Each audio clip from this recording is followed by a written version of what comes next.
ওই আল্লাহ হুকুম করেছেন, সমুদ্রের পানিকে আল্লাহ উপরে উঠাইছে। মেঘ, যত মেঘ দেখতে পান, মেঘের কত স্তর প্লেনে উঠলে দেখা যায়, কত স্তর, মনে হয় যেন ফেরেশতারা ল্যাব সেলাই করবে, তুলাগুলা সাজায় রাখছে। কি সুন্দর যে দেখতে, প্লেনে চড়লে দেখা যায়। আর পৃথিবীটা যে কত সুন্দর প্লেনে উঠলে দেখা যায়। বিশেষ করে আমাদের বাংলাদেশটা কত সুন্দর, তা প্লেনে উঠলে দেখা যায়। মনে হয় যেন আল্লাহ তাআলা সবুজ একটা চাদর দিয়ে আমাদের দেশটাকে ঢেকে দিয়েছেন। গাছপালা, পাহাড় পর্বত, নদ নদী, কি সুন্দর এই দেশ। আলহামদুলিল্লাহ, আলহামদুলিল্লাহ, সুন্দর করে সাজানো। এবং এক এক দেশ এক এক দেশের উপরে আল্লাহ তাআলা নির্ভর করে রেখেছেন। এক দেশে সব দেন নেই। মরুভূমি দেশে পেট্রোল দিয়েছেন, গোল্ড দিয়েছেন, কিন্তু আনারস দেন নাই, কাঁঠাল দেন নাই, আম দেন নাই। ওগুলো আমাদের দেশ থেকে যাওয়া লাগবে। আপনাকে আল্লাহ তাআলা এক এক দেশের উপরে এক এক দেশকে নির্ভর করে রেখেছেন। এভাবে করে আল্লাহ তাআলা প্রকৃতির আইন তৈরি করেছেন, ল অফ নেচার। এ প্রকৃতির আইন মানতে বাধ্য গোটা সৃষ্টি জগৎ। সব আল্লাহর আইন মানবে সবাই, কেউ এ আইন অমান্য করতে পারবে না। এ গেল ল অফ নেচার। এবার মানুষের জন্য আরেকটি আইন আছে। সে আইনটি আল্লাহ তাআলা মানুষকে মানার জন্য বাধ্য করেন নাই। কথা কিন্তু খুব মাথা খাটায় শুনতে হবে। আপনারা কি মাথা খাটাচ্ছেন? কান মন দিয়ে শুনতেছেন তো? আলহামদুলিল্লাহ বলি। প্রকৃতি আইন মানতে বাধ্য, কিন্তু মানুষ আল্লাহর আইন মানার জন্য প্রকৃতির মতো বাধ্য নয়। এবার সুবহানাল্লাহ বলতে পারেন। কেন এই জন্য বাধ্য নয়? আল্লাহ তাআলা যত সৃষ্টি করেছেন, সমস্ত সৃষ্টি কুলের মধ্যে আল্লাহ রাব্বুল আলামিন মানুষের মর্যাদা দিয়েছেন সব থেকে বেশি। আল্লাহ পাক বলেছেন, ওয়ালাকাদ কাররামনা বানি আদম, আমি আদম সন্তানকে সম্মান দান করেছি। সুবহানাল্লাহ বলে। তুমি সব থেকে সম্মানিত, তুমি আমার সৃষ্টির সেরা। আমি যা বানাইছি এর মধ্যে তোমার মতো সুন্দর করে আমি কাউকে বানাই নাই। লাকাদ খালাকনাল ইনসানা ফি আহসানি তাকওয়িম, সব থেকে সুন্দর আকৃতি দিয়ে তৈরি করেছি আমি মানুষ। আয়না দেখুন তো, অতীতের দেখা আর আজকের দেখা দুইটা একরকম হবে না। আজকের রাত্রে একটু আয়নায় নিজের নাকটা দেখুন, এটা আল্লাহ তো হাতির সুরের মতো বানায় দিতে পারতেন, পারতেন না? এইটা তো শকুনের ঠোঁটের মতো করে এরকম লম্বা বানাইতে পারতেন। চোখ দুইটা তো কুমিরের মতো কপালের উপরে দিতে পারতেন। কুমিরের চোখ কোথায়? কপালের উপরে, এইখানে। মানুষের চোখ যদি কপালের উপরে হইতো, ক্রিকেট খেলতে পারতেন না, ফুটবল খেলতে পারতেন না। হেড করতে গিয়া চোখ দুইটা ডিমের পোষ হয়ে যায়। দেখছেন অবস্থা? আল্লাহ কয় একটু দেখো কেমনে তোমারে বানাইছি। এই কোরআন শরীফ, এই কোরআন শরীফ আল্লাহ এইখানে বলছেন কেমনে আমি তোমারে বানাইছি, একটু দেখো, তাকাও, লক্ষ্য করো, কি সুন্দর করে বানিয়েছি। তোমার নিজের চোখ দুটির প্রতি তাকিয়ে দেখো তো, কি সুন্দর করে লম্বা করে বানাইছি। এ চোখ দুটো তো হুতুম পেঁচার মতো গোল বানাই দিতে পারতাম। হুতুম পেঁচা দেখছেন? চোখ কি গোল, ওরকম গোল বানাই দিতে পারতাম।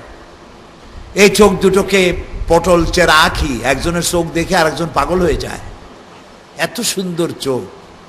তারপরে ভুরুতে চুল, পিসিতে চুল, কি সুন্দর করে। তারপরে চোখের মণিটা কালো, চতুর্দিকে সাদা, কি সুন্দর করে সাজিয়ে গুছিয়ে চেহারাটা বানাইলাম, একটু দেখো, একটু তাকাও। দেখলে সুবহানাল্লাহ বলতে ইচ্ছা করবে, আলহামদুলিল্লাহ বলতে ইচ্ছা করবে। গরুর মতো মুখটারে লম্বা করি নেই, কান দুইটারে গাধার মতো লম্বা করি নেই। কান যদি গাধার মতো লম্বা হইতো তাহলে কি সাংঘাতিক বেকায়দা হইতো, যার যেখান থেকে খুশি টান দিয়ে ধরে নিয়ে যেত। কান দুইটা ছোট্ট, তাও আবার ডিজাইন করা, দেখছেন কি সুন্দর ডিজাইন, সুবহানাল্লাহ কবেন না। দাঁতগুলো মুক্তোর মতো করে সাজানো দাঁত, জিহ্বাটা কত সুন্দর, এত নরম যে জিহ্বার মধ্যে একটা চুল পড়লেও টের পাওয়া যায়। টের পাওয়া যায় না? রাজশাহীওয়ালারা টের পায় না, পায়। এই এত নরম জিহ্বা, তার চতুর্দিকে অনেক শত্রু। কতগুলা শত্রু? 32টা শত্রু। জিহ্বার অভ্যাসটা দেখেন, এই 32টা শত্রুর মধ্যে জিহ্বা অবস্থান করে, সতর্ক অবস্থান। আর এই শত্রুগুলোর উপরে জিহ্বার যা দরদ, যদি দাঁতের মধ্যে একটু কিছু ঢুকলো, সারাক্ষণ গুতাগুতি করতে থাকে যতক্ষণ বাইর না হচ্ছে। দেখছেন এত দরদ যে দাঁতের উপরে জিহ্বার, সেই দাঁতগুলো এত অভদ্র, একটু সুযোগ পাইলেই কামড় মাইরা রক্ত বাইর করে দেয়, ঠিক না? এই জিহ্বা হলো মোমেন, এই জিহ্বা হলো মোমেনের চরিত্র, জিহ্বা হলো মোমেনের চরিত্র। আর দাঁতগুলি হলো আল্লাহর অবাধ্য চরিত্র। দৃষ্টান্ত দিচ্ছি আমি। জিহ্বা যেমন দাঁতে এত শত্রুতা করে, তারপরেও দাঁতের কল্যাণকামী, মুসলমানদেরকেও এভাবে ইসলামের শত্রুদের ব্যাপারে অভিশাপ না দিয়ে কল্যাণকামী হতে হবে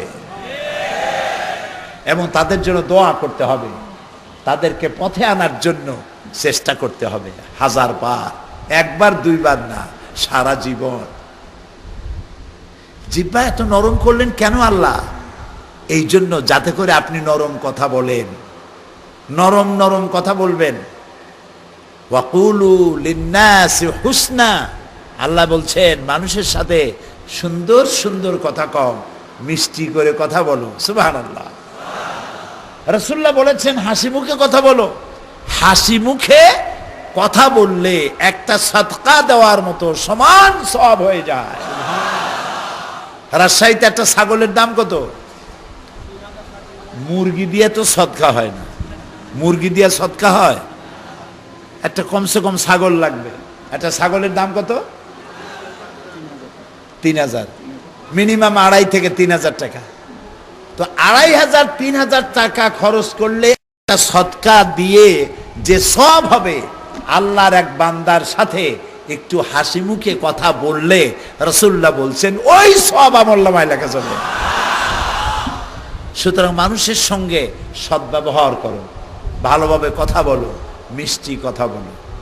তোমারে আমি খুব সুন্দর করে বানিয়েছি, তোমার হাত দেখো, পাও দেখো, শরীর দেখো, জিহ্বা দেখো, মাথা দেখো, কত সাজানো গোছানো সুন্দর করে বানানো এ মানুষ। সুবহানাল্লাহ। আল্লাহ রাব্বুল আলামিন বলেন লাকাদ খালাকনাল ইনসানা ফি আহসানি তাকওয়িম, সবথেকে সুন্দর করে বানালাম এই মানুষকে। সুম্মা রাদাদনাহু আসফালা সাফিলিন, এই মানুষ আবার নিচে নামতে নামতে এত নিচে নেমে যায়, শয়তান অবাক হয়ে যায় আর ভাবে মানুষ এত নিচে নামলো কিভাবে। শয়তান নিজেই অবাক হয়ে যায় যে আমিও তো পারতাম না এত নিচে নামতে, মানুষ নামলো কেমনে এত নিচে। মানুষ কত নিচে নামছে? সারা পৃথিবীর আবহমান কাল থেকে নিয়ম হচ্ছে জৈবিক চাহিদা মিটাবার জন্য প্রত্যেকটি প্রাণীর মধ্যে নর নারীকে খোঁজে, নারী নরকে খোঁজে। অর্থাৎ